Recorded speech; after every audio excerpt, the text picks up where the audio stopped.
Welcome to Criminal Law Unfiltered.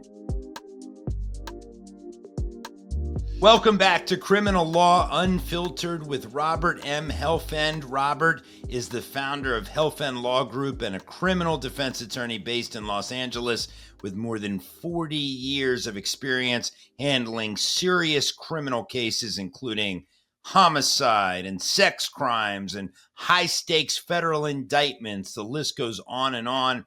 He's personally defended more than 4,000 clients and is known for fighting back hard when the stakes are the highest. I'm John Lieberman. Today we're tackling a question that can completely change the outcome of your case. Is it state or federal? And more importantly, why does that matter? This is episode 3, Federal versus State Criminal Charges. What is the difference and why it matters? Good to see you again, Robert. How are you? Good. How are you, John? Doing well. Most people hear federal charges and they assume it's just more serious, but legally speaking, what's the actual difference between state and federal charges? The potential for going to prison.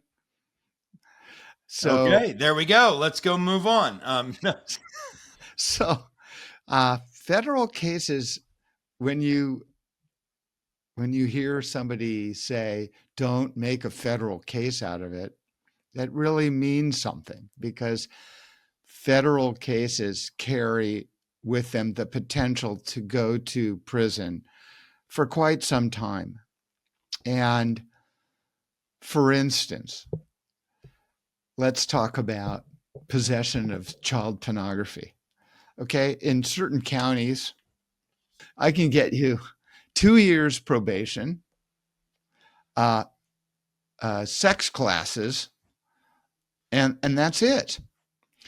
When you go federally, oh, you're not getting that. You're going to prison. It's just how much time you're going to get. I've done those types of cases on a lot of different jurisdictions around the country, because I do federal cases, around the country, because it's the same law. So you could do it anywhere in any state. But certain states, they follow what's called the guidelines.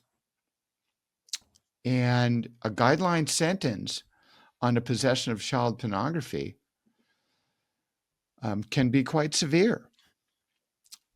So what kind of cases, Robert, typically end up in federal court instead of state? Because I know murder charges generally are state charges. What typically end up in federal? Well, anything kind of can be a federal case.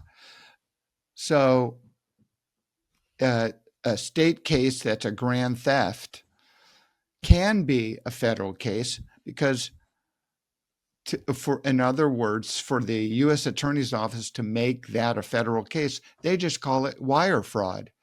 Did you defraud a bank? Well, you did defraud a bank if you wrote a check to somebody that was no good. So it all depends. What I've seen, that the federal government is not going to be interested in something that is not serious. In other words, if there's a theft, it's got to be a decent amount. Normally, a theft that is not, and when I say a decent amount, I'm talking about, $500,000 or above. The federal cases that I've seen involve, a few $1 million and up. So, and certain charges overlap between state and federal. So there are certain crimes that kind of overlap that can be charged in state court or federal court, and that's identity theft. And so what cases go federal and what don't, it really depends on the circumstances. Normally, in a identity theft case, the federal government's not going to take it unless it's got a big group of people who are stealing thousands of names and then embossing those names on debit cards and then using those debit cards at ATM machines. Mm-hmm.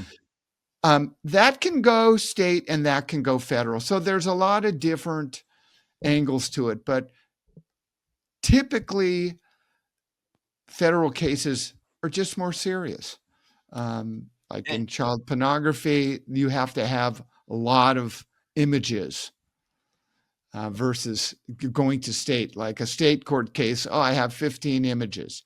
The client has 15 images versus, okay, in federal court, if you have more than 600, then it could be problematic. The federal government might pick it up. So another aspect of it, you might have misappropriated money from a union, so like a federal union. So it just all depends. How do federal investigations usually begin, and how is it different than state investigations? Well, I think the investigations, there is not like a difference between how does one investigation start versus another one. It's just the agency that decides to pick it up. Somebody has to call law enforcement to report what they think is a crime. And so either you go to the local police, your local police agency, or the sheriff, or you call the FBI or you call DEA. That's, how things get started. And they're basically the same thing. You have law enforcement who get involved. And so I can't really say there's some big tangible difference between a state investigation and a federal investigation. The difference, though, comes in there's a lower threshold of evidence, thoroughness of the evidence for a local district attorney's office to accept that case and file it than there is for a federal case. The federal government does not like to lose a jury trial. So they basically want cases that they think are gift wrapped. Mm. And if they are thinking of taking a case, for instance, I've seen cases of fentanyl cases where your client is charged locally with, selling somebody or providing somebody with some fentanyl, and that person happens to pass away, unfortunately, from using the fentanyl. Mm-hmm. And I have seen cases where the federal government takes over. They take that case over because although they don't charge you with murder, so in state court, you're actually charged with murder. It's a very, very tough burden for them, the local government, the local state government, to convince a jury that this was murder. I gave you some fentanyl.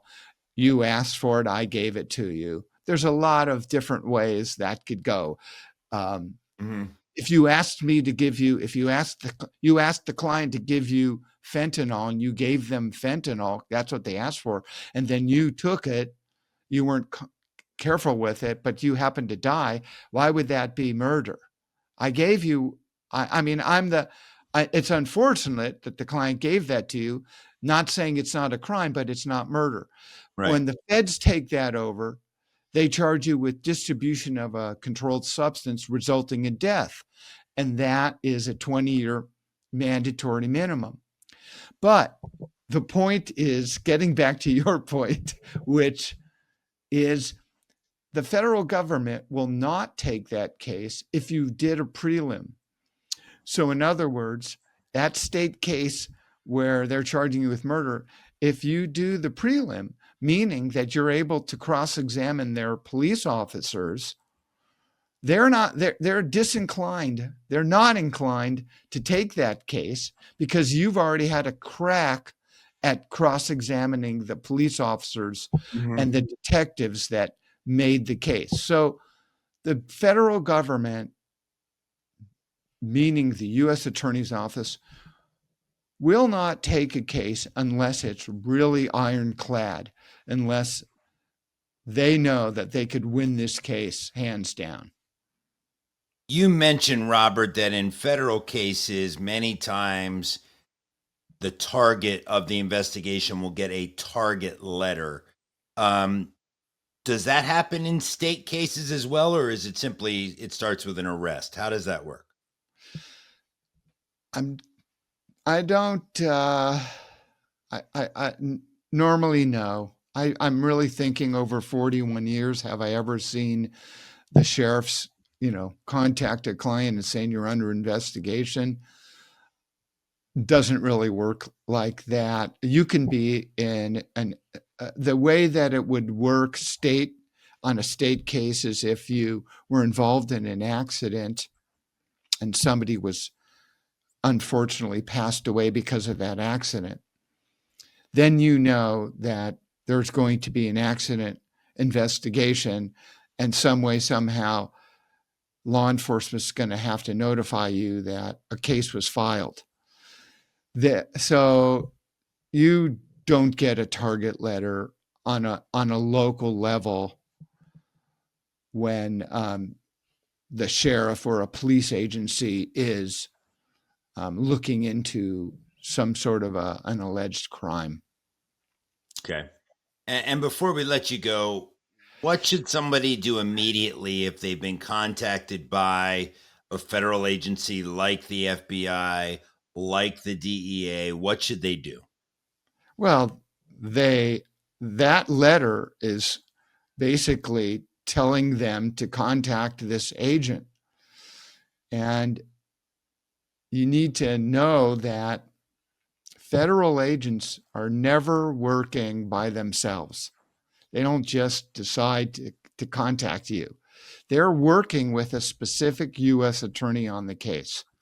And so you never want to call them because anything you say is evidence, basically. And so you need to contact a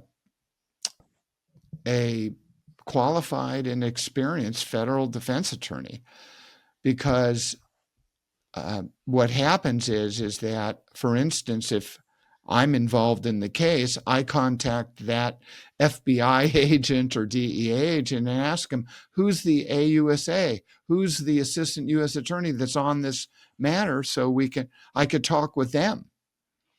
And so that's what happens. They give me the name.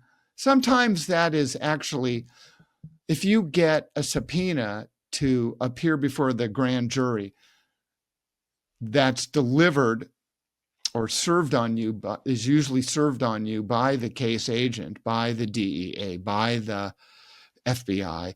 The name of the U.S. attorney is on one of the lower left-hand corner or the right-hand corner, so I can contact them. But that's what you need to do. You need to contact, or you need your counsel to contact the U.S. Attorney's Office so that you have an understanding of where things are. Very good advice. Thank you so much, Robert, and thank you all for tuning in to this episode of Criminal Law Unfiltered. Whether you're facing a local charge or under investigation by a federal agency, your defense starts with experience. You can visit robertmhelfend.com and learn how he and his team can help. And of course, be sure to leave a review, and subscribe so you don't miss the next episode. Thank you so much. Thanks for watching. Be sure to hit that like and subscribe button and leave us a review in the comments.